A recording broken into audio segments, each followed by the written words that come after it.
Closed doors, I'm a fool for your love.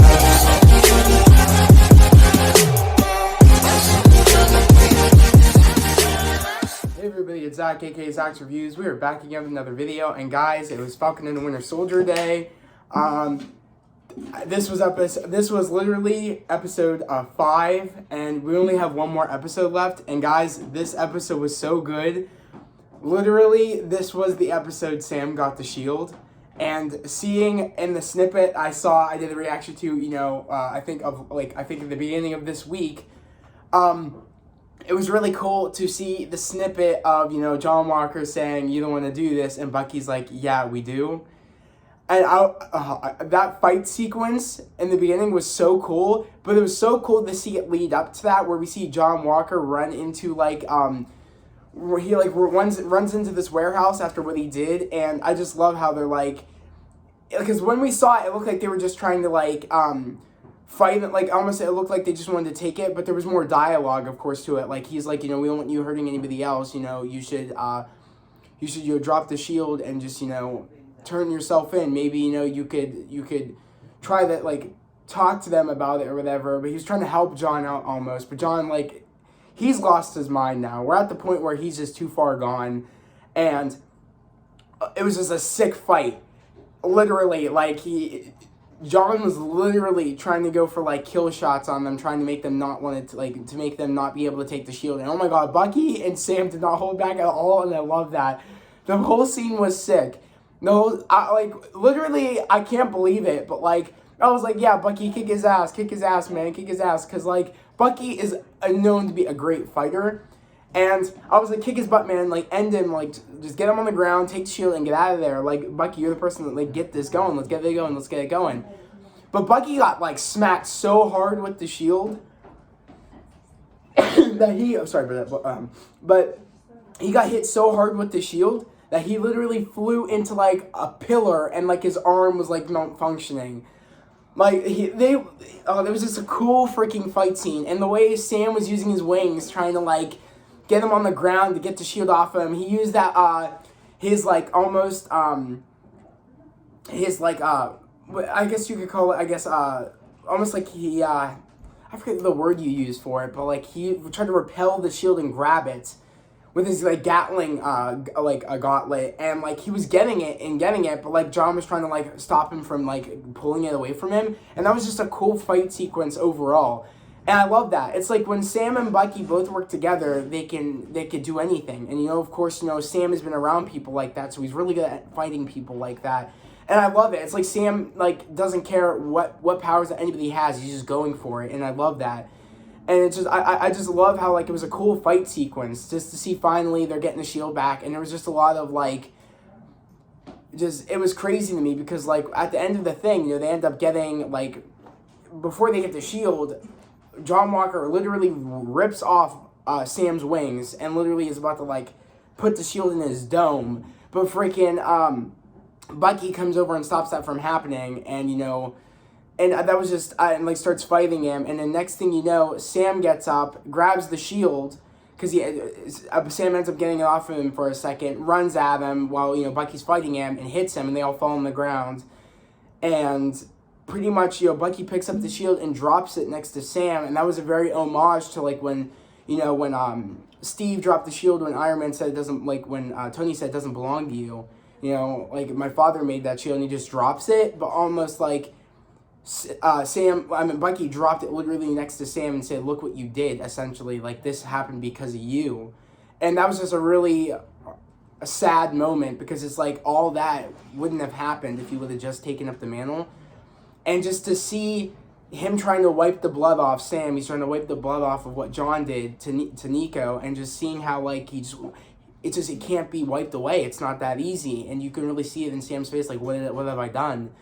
And it was just a cool moment. And just in this episode, it's more Sam trying to come to terms of he wants to be almost told that he should take the mantle up. He wants to be told that in a sense, but he wants to be told by the right person, and he ends up going to see Isaiah Bradley after of course Carleen the Flag Smashers got away, and they're pretty much they took the shield from Walker, And like everybody knows now all across the globe what Walker did, and he's gonna go through the ringer, for as he should with the government. And but before we see that, we see Sam with the broken wings in his bag and the shield's laying there, and he's talking to Torres, and Torres is like, what happened to your wings? And Sam really didn't explain, but he should have. And right away when he said Sam's like, okay, thank you, or whatever, because Torres just I guess just chill out until we get more information on where they're at, because Carly's good at hiding, and people not finding her. So when information comes up, I'll let you know, and you can go fix the situation. So he ends up leaving, but he leaves his bag of wings behind, and Torres is like, yo, you forgot your wings. And then right when Sam said keep them, I was like, oh shit. I'm like, we're getting Torres to become Falcon. We're going to see that. I think we're going to see that. Because in the comics, Torres becomes Falcon. So it should be interesting to see if we're going to see that happen to him. I don't think we're going to see it happen to him in this series. We might see Torres become, the Falcon probably in Young Avengers, I'm thinking. Because I think all of them, all the people that are going to be the next generation, I think they'll probably be in Young Avengers. Because, of course, of course, they're not too young where it wouldn't make sense for Torres to be there, but Young Avengers in the sense that I could see him being there. So I love that already, that they're setting that up. And I love how when Sam goes to see Isaiah, I love how when he walks in, when he's walking to go see Isaiah and it's dark and, Eli's playing basketball with his friend and he's like, yo, what are you doing here, man? And he's like, oh, I'm here to see Isaiah. And he's like, all right, he's in the back. And he's like, I'll be coming out back in a second. And he's like, yeah, okay, I'll see you there. So when Sam sees Isaiah, he's gardening in the backyard, and he's explaining to Sam, he's like, is that what I think it is? And he's like, okay, well, I don't want anything to do with it, leave it over there. Meaning that I think he thought that maybe he would give Isaiah the shield and he would take it. Think that's what Sam initially thought, saying it doesn't belong to me. I don't want to be Cap. It belongs to Isaiah. But Isaiah wants nothing to do with the Stars and Stripes, because I don't blame him, because literally, he even said what I've been saying. The propaganda, white boy with blue eyes, the all-American boy, pretty much, the symbol of America. He's like, I want nothing to do with that, because, that's not my America. They screwed me over. As they have. Literally, America has screwed over the black community, and just, it's a known history, as we all know. And I don't blame him how he just wants nothing to do with that shield. And I love how even, when Isaiah's explaining his story and explains how, his wife was sending him postcards and stuff, and they said that, Isaiah died in war, and then his wife dies, and just seeing all that play out and hearing him tell his story was so sad, because, he didn't get to say goodbye to his wife. His wife thought he was dead, and, that was his one true love, and that's the one thing, he got punishment for, for saving a whole bunch of people of his squadrons, that, I guess they got the serum too, and I guess when, Isaiah, was, I guess, not allowed to go out, he broke out of his cell to go help them, I guess, and he got, put away in jail forever, even though he thought he was trying to do what was right, and he just got screwed over. He didn't get to see his one true love anymore. And it was very reminiscent of the Cap, that he broke out to help his fellow soldiers, and breaking the rules like Cap did in, the first Cap movie. How he wanted to, he was told no, to not go behind enemy lines and save Bucky, but he saved everybody's battalion and brought them back home. And that's something that Isaiah tried doing, but before it was too late, they already died. And he thought he was just trying to do the right thing, and he ended up being in prison forever, and, losing his wife, and his wife tried sending him letters, and then they told him his wife was dead, or, he told his wife that he was dead, and that was just sad. I can't believe, it doesn't shock me that's what they did to him, and it's just messed up. But I just love how they were talking about that, and how he even tried saying that, Isaiah, Steve isn't that person, Steve really stood for something, and I love how he's trying to explain that, if Steve knew you were, knew about you, he would have done something about it. And as we all know, we believe that. If Steve was alive and Steve knew about Isaiah, he would have done everything he could to get that out and help Isaiah bring that, and to really help him out. And it's so sad, because if Steve was around, I think he would have stuck up for him, and Isaiah wouldn't have been in prison all those years because of Steve. Steve would have been there to help him out of that situation. And it was just so good seeing that moment, and I was just happy to see Isaiah again and Eli. And I can't wait to see Eli a little bit more, because I hope we get to see him in the Young Avengers become like a, Kid Cap. That would be cool.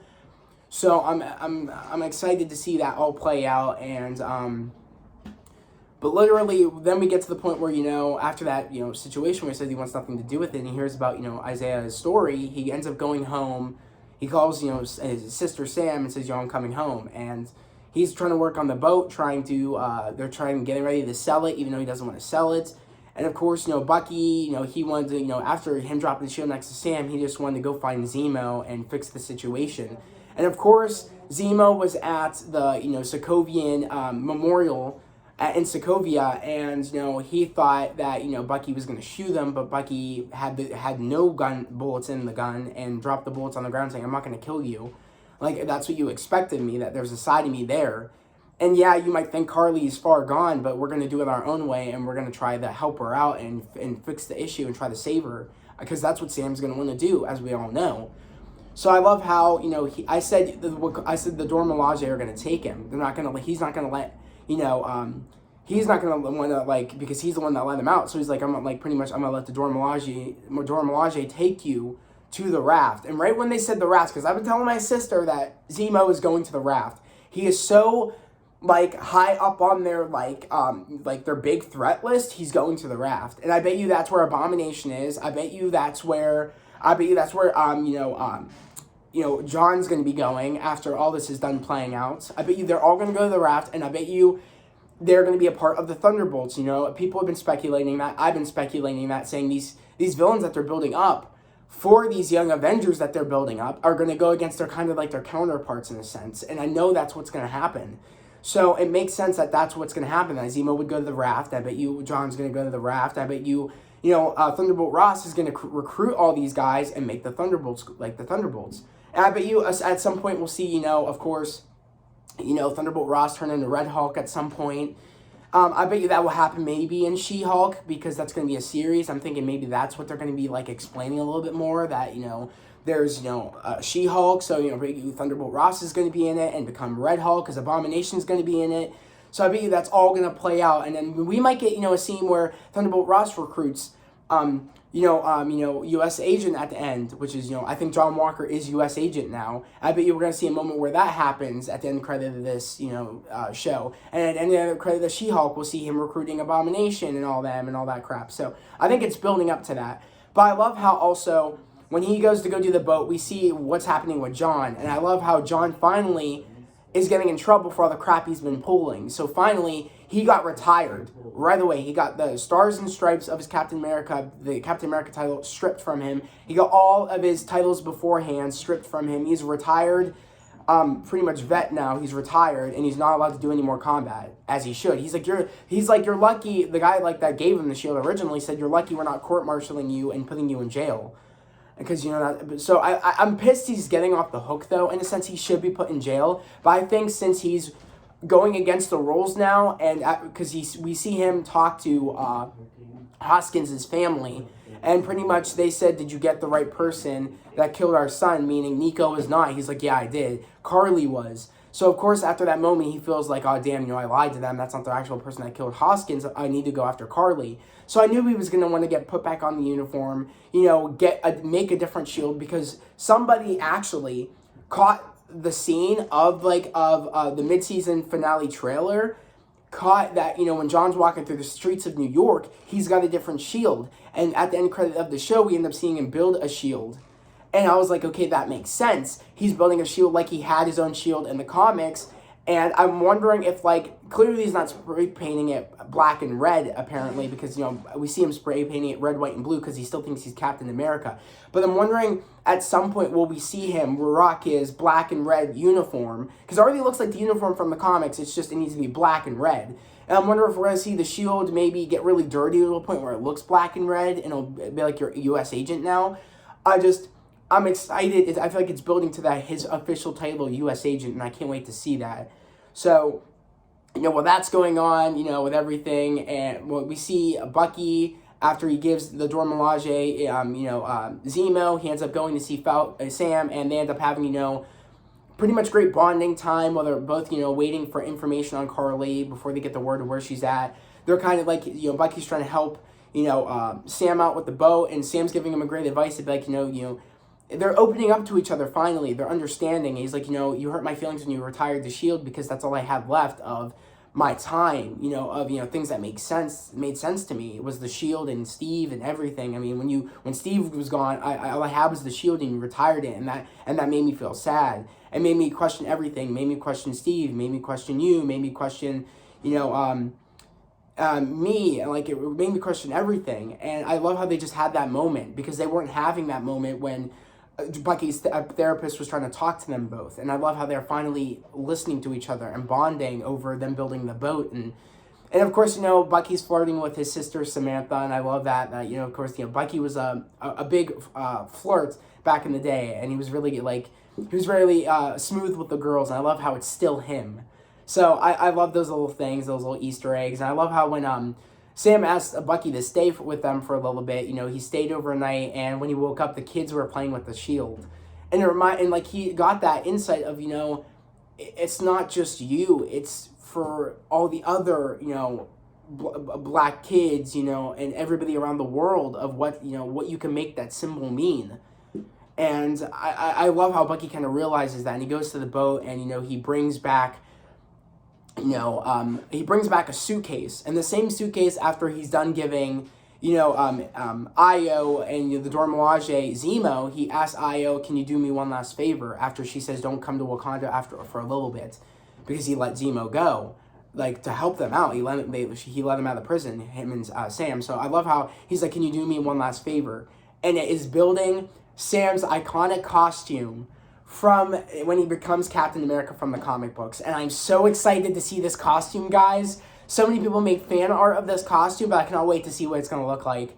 I'm so excited. I knew right away when you asked for it what it was going to be, and I'm so excited to see this, because it was the end credit where it left off of Sam opening the case finally, and it ended. And I knew right away. And then we get to, of course, at the end sequence, at the end credits, we see John building the shield and getting ready to go back out and find Carly. But seeing that moment and the music building up, and like the montage that he had even before that, where he's throwing the shield around, training, and of course for Steve it was easy because he had the serum, but Sam's really putting in the work to make this work out and become Cap, and just seeing him how he's really not giving up, and he's running, and it felt like a really cool Rocky montage, but like I loved it, and I just loved how he was doing all the cool things with the shield, and just I'm super excited to see him do this. I'm super excited, because there's going to be a cool moment where me and my sister were talking about how there may be a moment where either, so many people were speculating this, there would be shield versus shield, and I'm so excited. I cannot wait to see Sam break this shield and pretty much say, dude, this is it, that you're done, that's it. I'm excited to see him, or maybe Sam say, I'm Captain America now. Just to be a cool moment. I just cannot wait. Oh my god, I'm just so excited for it. I can't believe it. One more episode, guys. I'm so stoked. And I also, out of all the shields I have, I wanted to bring out my main favorite shield, and this means a lot to me because when I was younger, and I saw the first Captain America movie, I knew right away I wanted the Captain America shield from the promos from the trailer, from the Captain America the First Avenger. And I remember sitting in the theater with my sister, and she just didn't want to see the trailer at all anymore. She was tired of it. I'm like, this character is going to be sick. Just wait on it.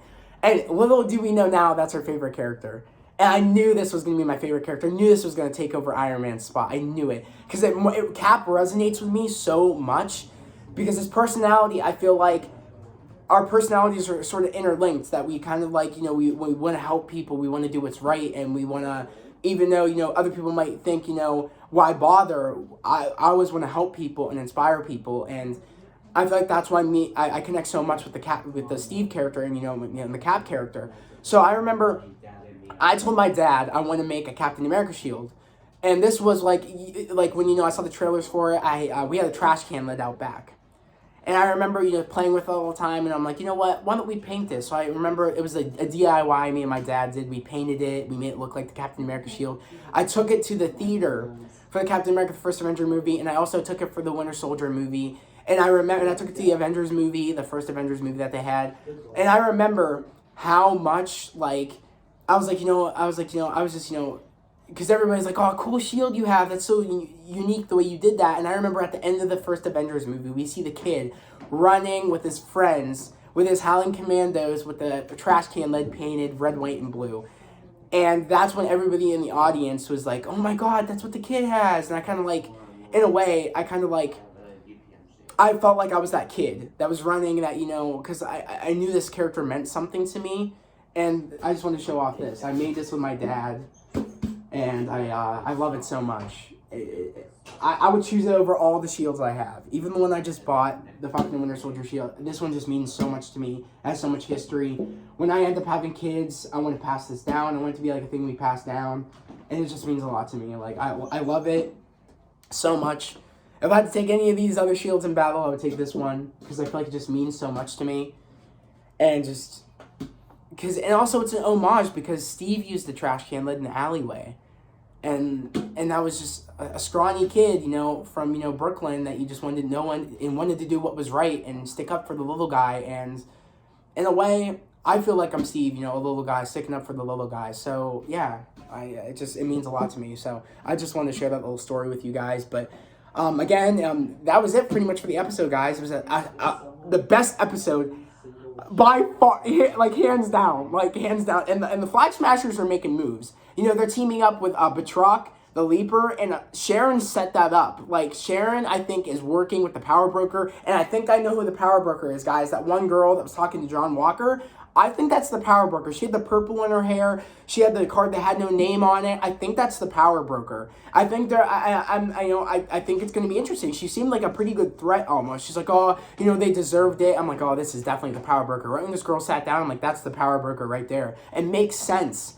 And she's like an artsy person that she would work with Sharon Carter. And I think this is all a plan of Sharon's trying to get some information that the Power Broker wants or something. I feel like they're all her and that, and the Power Broker girl that we saw when she's talking to John Walker, and and Sharon, and setting up Batroc. Literally, Batroc is a punching bag. This man keeps getting messed up. He wants to apparently take out Falcon, which is not going to happen because he's going to have his official cap suit in the next episode, and he's got the shield now. I'm sorry. You might have stood a chance before, but you're not standing a chance now. He's been practicing. He has the shield now. He has a new costume from Wakanda, and it's going to be vibranium, the costume. It's going to be fire. Like, the wings are going to be vibranium, I bet. So they can't be ripped off again. And I'm excited to see that.